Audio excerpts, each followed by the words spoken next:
ICC ভারতের কাছে জিম্মি, ক্রিকেটের নতুন সংস্থা দরকার, বললেন পাক মন্ত্রী।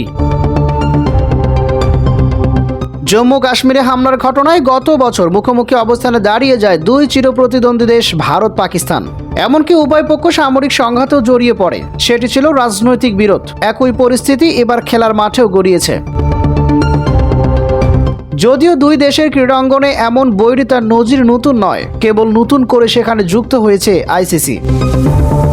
বিশ্ব ক্রিকেটের অভিভাবক সংস্থা হলেও ভারতের পক্ষে সিদ্ধান্ত গ্রহণের অভিযোগ উঠেছে আইসিসির বিরুদ্ধে। সব বিবেচনায় এবার বিদ্রোহী সংস্থা খোলার হুঁশিয়ারি দিয়েছেন পাকিস্তানের প্রতিরক্ষামন্ত্রী।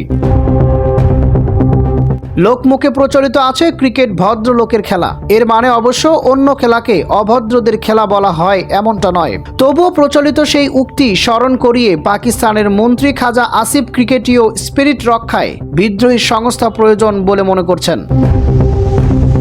একই সঙ্গে ভারতের কাছে আইসিসি জিম্মি বলেও দাবি করেন তিনি। সে কারণে কিছুদিন ধরে গুঞ্জন ওঠা বিকল্প ক্রিকেট সংস্থার কথাই শোনা গেল আসিফের কণ্ঠে। সাউথ এশিয়া ইন্ডেক্স নামে একটি এক্স অ্যাকাউন্টের টুইট শেয়ার দিয়েছেন পাকিস্তানের প্রতিরক্ষামন্ত্রী। সেখানে বলা হয়েছে, বাংলাদেশকে ফিরিয়ে তাদের ম্যাচ শ্রীলঙ্কায় স্থানান্তর করলেই কেবল পাকিস্তান টি-20 বিশ্বকাপে ভারতের বিপক্ষে ম্যাচটি খেলবে।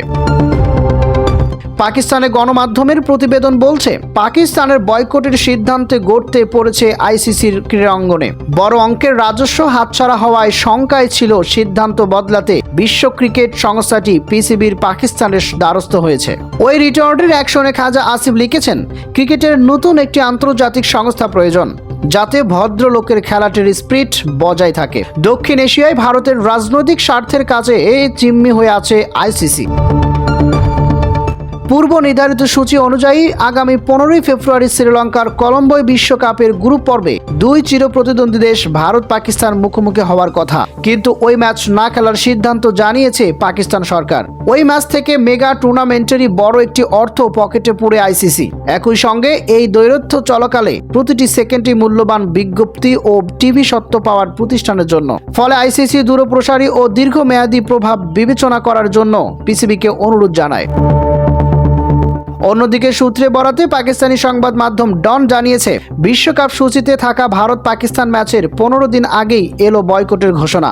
এর মধ্য দিয়ে সম্ভাব্য বিকল্প ভাবতে আইসিসির হাতে যথেষ্ট সময় আছে বলে মনে করেন পাকিস্তান।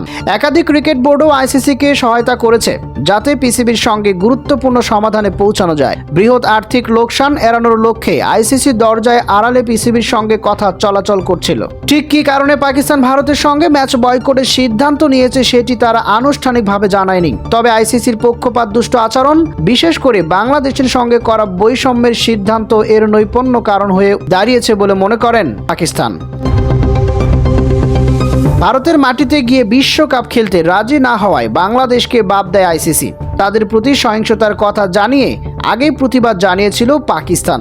এমনকি তারা বিশ্বকাপ বয়কটেরও ইঙ্গিত দিয়েছিল, কিন্তু শেষমেশ বিশ্বকাপে অংশগ্রহণ করলেও ভারতের সাথে ম্যাচটি তারা খেলতে নারাজ।